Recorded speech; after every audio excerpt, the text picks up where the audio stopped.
नमस्कार दोस्तों আমার চ্যানেলের তরফ থেকে সুধী দর্শকবৃন্দকে জানাই অসংখ্য ধন্যবাদ, প্রীতি এবং শুভেচ্ছা। দর্শকগণ, আজ আমরা আলোচনা করব এক বিশেষ পরীকে নিয়ে। বিশেষ পরী অর্থাৎ এই পরীর ক্ষমতা অনেক। এই পরী মানুষের জীবনে এক অনবদ্য স্থান গ্রহণ করতে পারে, কারণ এই পরীর কাছে এমন কিছু অলৌকিক ক্ষমতা আছে যে অলৌকিক ক্ষমতা দ্বারা এই পরী মানুষের জীবনে অর্থ, রোগ মুক্তি এবং দিব্য জ্ঞান ইত্যাদি দান করতে পারে। এই পরীর কাছে একটি এমনই বিশেষ শক্তি আছে যে শক্তি দ্বারা মানুষের জীবনে আধ্যাত্মিক উন্নতি এবং যে কোনো সাধনাতে সাহায্য করতে পারে। দর্শকগণ, এই পরী হলো একটি দিব্য পরী এবং এই পরী অন্য পরীর ক্ষেত্রে যেমন যে কোনো সময়ে তাদের সাধনা করা যায়, কিন্তু এই পরীর সাধনা এক বিশেষ সময়কালে হয়। এই পরী দেবী দেবতাদের আশীর্বাদধন্য এবং তাদের সহায়িকা রূপে পরিচিত হন। এই দেবীর রূপ সৌন্দর্যতা অদ্ভুত এবং অকল্পনীয়। তার মধ্যে এক বিশেষ স্নিগ্ধের ভাব পরিলক্ষিত হয় এবং যারা এই সাধনাটি করেছেন তাদের মত অনুযায়ী যে এই পরী খুব কম সময়েই মানুষের কাছে আসে এবং তার সাধককে যথোপযোগী সে সাহায্য করে। দর্শকগণ, এই পরীর একবার সাধনা করলে জীবনে অন্য কোনো পরীর সাধনা করার দরকার নেই। দর্শকগণ, এই সাধনা একটি বিশেষ সময় হয় বলে অনেকেই এই সাধনা নিয়ে অনেক রকম কল্পনা করেন, কিন্তু এই সাধনা এমন কোনো জটিল সাধনা নয় এবং এই সাধনা খুব কম পরিশ্রমের মধ্যেই হয়। অর্থাৎ এর মন্ত্র বেশি জপ করতে হয় না, খুব কম সময়ের মধ্যে, এবং যদি তার মনের ভাব আচ্ছা থাকে এবং এই সমাজ এবং জগতের কল্যাণের কথা ভেবে যদি তারা এই পরীর সাধনা করে, তো খুব কম সময়ের মধ্যে এই সাধনা সাধিত হতে পারে।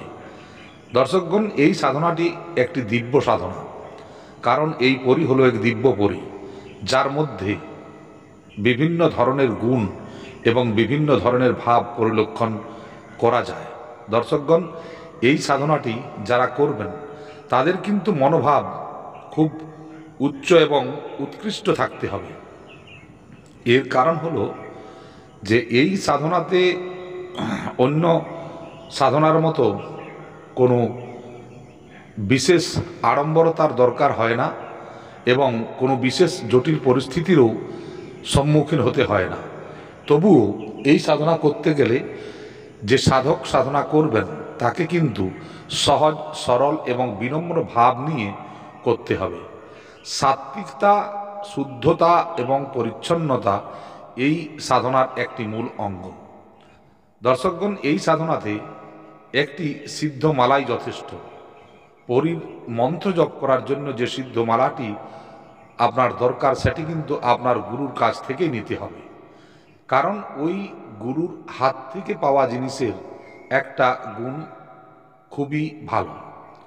কারণ এই পরীর সাধনাতে যে মালাটির দরকার হবে তা গুরু প্রদত্ত এবং সিদ্ধ হতে হবে।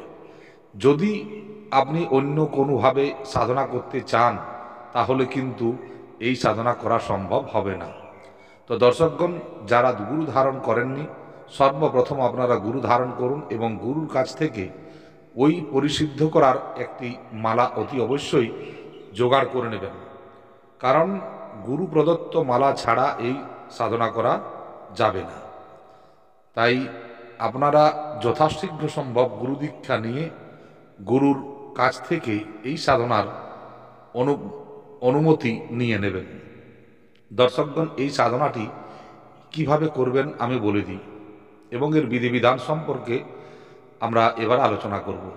দর্শকগণ, এই সাধনা একমাত্র যে কোনো গুপ্ত নবরাত্রতে এই সাধনা করা যাবে।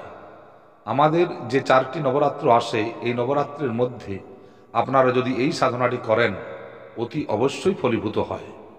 এবং এই সাধনা মাত্র 11 দিনের সাধনা, এবং এই 11 দিনের মধ্যে 3-4 দিন পরের থেকে, অর্থাৎ যেদিন আপনি শুরু করছেন তার 3-4 দিনের মধ্যে থেকেই আপনি এই পরীর আসা যাওয়ার ব্যাপার এবং খুবই মধুর মধুর অনুভব পেতে শুরু করবেন। দর্শকগণ, এই পরী আপনাকে বিভিন্নভাবে বিভিন্ন রূপে এসে দেখা দিতে পারে। এতে বিচলিত হবার কোনো দরকার নেই।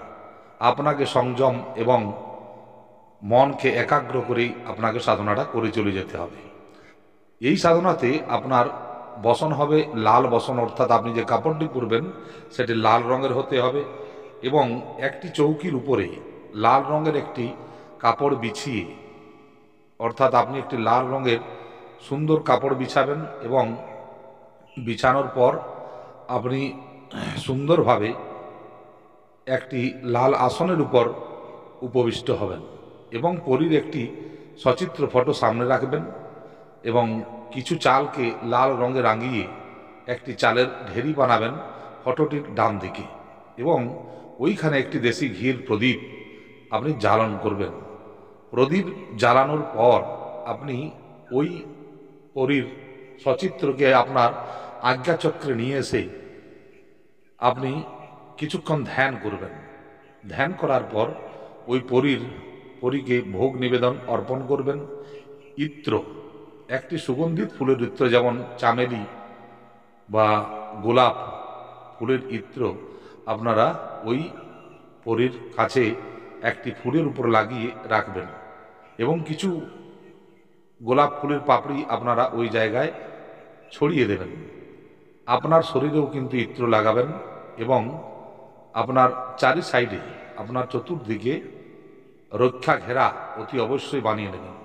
এই সাধনাটি আপনারা যে কোনো ছাদের উপর কিংবা আপনার একান্ত রুমে এই সাধনাটি করতে পারেন। দেখুন, একান্ত রুম বলতে যে রুমে অন্য কোনো মানুষ প্রবেশ করবে না বা ওই রুমটিতে কোনো অন্য কাজও হবে না, এই ধরনের রুমের দরকার হয়। এই ধরনের ঘরের মধ্যে যদি আপনারা করেন তো অতি অবশ্যই এই সাধনা সফল হয়। দর্শকগণ, স্থান এবং কাল এই দুটো সাধনার ক্ষেত্রে কিন্তু খুবই জরুরি, এবং যারাই সাধনা করেন না কেন আপনারা এটা মনে করবেন না যে আমি এই ভিডিও দেখেই সাধনা করে আপনি সফল হয়ে যাবেন। এইভাবে সফল হওয়া যায় না, তা কোনোদিনও সম্ভব নয়। আর যারা ভিডিও দেখে কোনো সাধনা করেন তাদের সেগুলো কিন্তু নিজের মূর্খামি, কারণ ভিডিও দেখে কোনো সাধনা করা যায় না।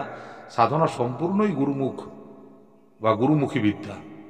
এই সাধনা নয়, দুনিয়াতে যা কিছু সাধনা হোক না কেন সেগুলো সম্পূর্ণই কিন্তু গুরুর আদেশ, অনুমতি এবং গুরুর নির্দেশ মতোই করতে হবে, তবেই সেই সাধনা সফল হতে পারে। তাছাড়া সফল হওয়া সম্ভব নয়, কারণ যে কোনো জিনিসের একটা লিমিটেশন আছে, এবং যে কোনো সাধনারই একটা সুগম পথ রয়েছে, সেই পথেই আপনাকে এগিয়ে যেতে হবে। তো দর্শকগণ, সর্বপ্রথম আপনারা আপনার গুরুর কাছ থেকে অনুমতি অতি অবশ্যই নেবেন, এবং তার চরণ কমলে আপনার প্রণাম জানিয়ে এবং আশীর্বাদ মাথায় নিয়ে আপনারা সাধনার ক্ষেত্রে নামবেন। দর্শকগণ, এইভাবে আপনারা প্রতিদিন, যেভাবে বলেছি, প্রতিদিন পুজো করবেন এবং ওই পরীকে আহ্বান করবেন। সর্বপ্রথম পরীকে আহ্বান করবেন। আহ্বান করার পর পরীকে বসতে দেবেন। বসার পর আপনারা যার সম্যক পূজা, যেগুলো আপনার গুরুদেব আপনাকে শেখাবেন, সেইভাবেই আপনারা কাজ করবেন, এবং ওই পরীর পূজা করার পর পরীকে আপনারা একটি ফুলের মালা, যখন পরী আপনার কাছে প্রকট হবে তখন আপনাকে একটা ফুলের মালা পরীকে অর্পণ করতে হবে, এবং আপনি যখন থেকে আপনারা এই সাধনাটি শুরু করবেন তার ঠিক 3 দিন পর থেকে আপনারা একটা করে ফুলের মালা রাখতে শুরু করবেন আপনার কাছে, কারণ কখন পরী আসবে তার কোনো গ্যারান্টি নেই। অতএব কারণে আপনাকে এই ফুলের মালা আপনাকে একটা কাছে রাখতে হবে। যখনই পরী আসবে এবং আপনাকে কিছু বলবে, তখন আপনি ওই ফুলের মালা পরীকে গিফট করবেন। দর্শকগণ, এই সাধনাতে বিশেষ করে জিনিস হলো যে এই সাধনাতে যে মন্ত্র জপ, সেটি কিন্তু মাত্র 12 বার উচ্চারণ করলেই কিংবা 21 বার উচ্চারণ করলেই এই মন্ত্রের সাধনা পূর্ণ হয়। অর্থাৎ আপনাকে বিশেষ কিছু প্রয়াস করতে হবে না, মাত্র 21 বার আপনি জপ করবেন। ঠিক আছে, তাহলেই কিন্তু এই সাধনার একদিনের জপ হয়ে যায়। এবং এই সাধনাটি ওই স্পেসিফাইড টাইমে, অর্থাৎ ওই নবরাত্রিতে আপনাকে করতে হবে, তবেই এই সাধনা সফল সম্ভব হতে পারে। দর্শকগণ, যে সংখ্যা মন্ত্রের জপ করার কথা বলা থাকে, আপনারা তার বেশি করতে পারেন, কম করা চলবে না। আপনারা যত খুশি বেশি করুন, এতে আপনার প্রফিট হয়, এবং যত আপনি কম করবেন তাতে কিন্তু আপনার সাধনার হানি হবে। সাধনাতে কোনো রকম কোনো মানসিক বিকৃতি থাকা চলবে না। আপনারা যদি মানসিক বিকৃতি নিয়ে আসেন, তাহলে কিন্তু কোনোদিনই কোনো সাধনা সফল হতে পারে না। সাধনাতে শেষ দিন, শেষ সময় পর্যন্ত আপনাকে অপেক্ষা করতে হবে। কোনো সাধনা যে প্রথমবারেই আপনি সাফল্যমণ্ডিত হবেন, এটারও কোনো গ্যারেন্টি নেই। আপনাকে কোনো সাধনা করার জন্য একবার, দুবার, তিনবারও করতে হতে পারে। তবে যে মানুষ বা যে সাধক কোনো সাধনার প্রতি লাগাব নিয়ে লেগে থাকবেন, তার অতি অবশ্যই সাধনা সফল হয়। সাধনাতে প্রথমবার আপনার যদি জন্মছকে কোনো অসুবিধা না থাকে, আপনার যদি প্রারব্ধের কর্মফল ভালো থাকে, ইহজন্মের কর্মফল ভালো থাকে, অতি অবশ্যই আপনি সফল হবেন। কিন্তু এর মধ্যে যদি কোনো একটাতে কোনো প্রবলেম থাকে, তাহলে কিন্তু সাধনাতে সফল হওয়া সম্ভব নয়। মানুষ অজান্তে অনেক ধরনের পাপ করে থাকে, তবে সেই পাপগুলো কিন্তু এই রকম সময়ে এসে খুবই বিড়ম্বনা করে। কারণ পাপ কোনোদিন কাউকে ছাড়ে না। যে পাপ করে তাকে তার দণ্ড অতি অবশ্যই ভুগতে হয়। তো দর্শকগণ, জীবনে কিছু করতে হলে আপনারা এই পাপ থেকে বিরত থাকুন। কোনো মানুষকে খারাপ কথা বলা, কোনো মানুষের সাথে খারাপ আচরণ করা, কোনো মানুষের ঠকিয়ে খেয়ে নেওয়া, এই সব জিনিসগুলো এই সব সাধনার পথে একটা একটা বাধক হিসাবে পরিগণিত হয়। তো দর্শকগণ, এই সাধনাটি করার সময় আপনারা যে মন্ত্র দরকার হবে সেটি আমি ডেসক্রিপশন বক্সে দিয়ে দেবো, আপনারা দেখে নেবেন এবং আপনারা এই সাধনাটি করুন, এতে আপনার জীবনে অনেক লাভ হবে। তো দর্শকগণ, সাধনাটি যেভাবে বলেছি সেইভাবে করবেন। আপনারা ওই সময় স্পেসিফাইড টাইমে করবেন, যাতে করে কোনো অসুবিধা না হয়। যদি বিশেষ কিছু দরকার হয়, আমার সাথে আপনারা ফোনে কন্ট্যাক্ট করতে পারেন, আমি সব কিছু আপনাদের উপদেশ দেব, আপনারা দীক্ষাও নিতে পারেন। দর্শকগণ, এইখানে ভিডিও শেষ করছি। জয় তারা, জয় তারা, জয় জয় তারা, জয় বাম, জয়।